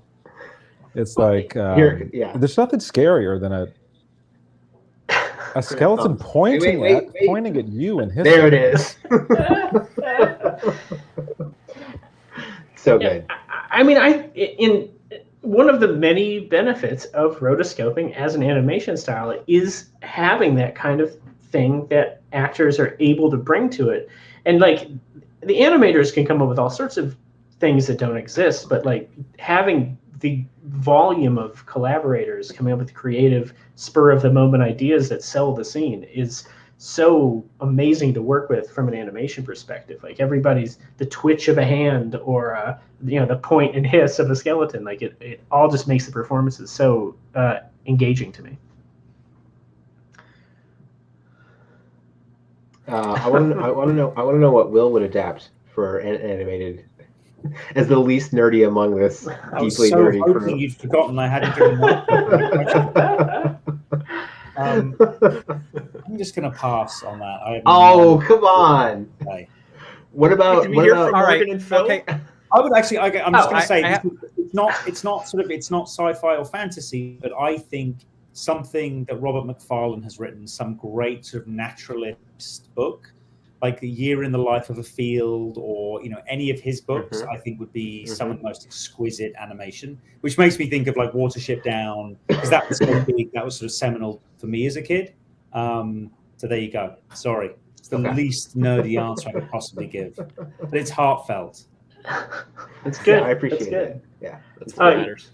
I didn't answer it either. I've A Canticle for Leibowitz is a sci-fi classic that has influenced this film immensely, and it's still one that I think would be really, really fun to rotoscope if we were to do a more serious post-apocalyptic monk drama. That's funny. That's awesome. I was at a show once wearing the crew Spine of Night shirt, and someone did something very similar. Yeah. Oh, that's sweet. Yeah. We could all start a band. We've already got the merch. It'd be great. Thank you, RM, for staying up to watch that with us. Yes, thanks to everyone who joined in. Yeah. And DC check mentions that that Netflix series, Movies That Made Us. That's a fun one if you guys haven't seen that. I haven't. I haven't seen it, no. Yeah. I mean, we could talk about RoboCop for hours. I could talk about RoboCop for hours. So We Next would, but yes, that'll be for your other audio track.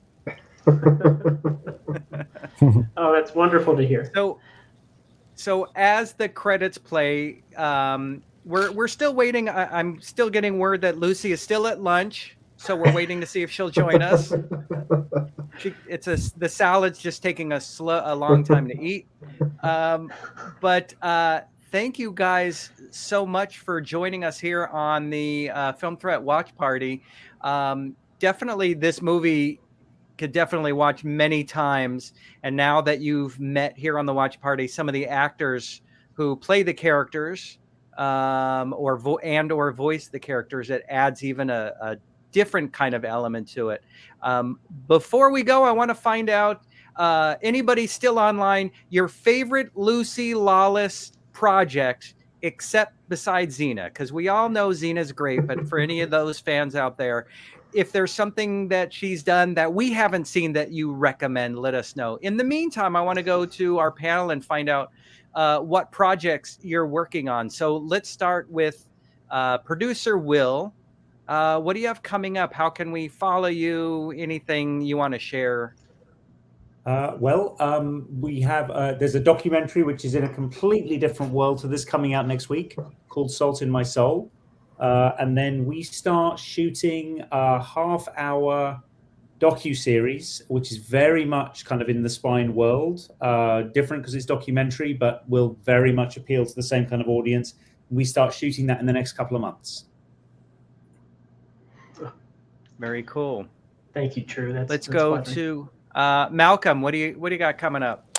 Well, I also work a bit as a filmmaker. My first feature I shot last year with some students. I also teach, and it came out. It's a midnight horror comedy called Dark Parks, and I just finished up the soundtrack and editing of that, looking to submit that to festivals. So that's what I have working on coming out.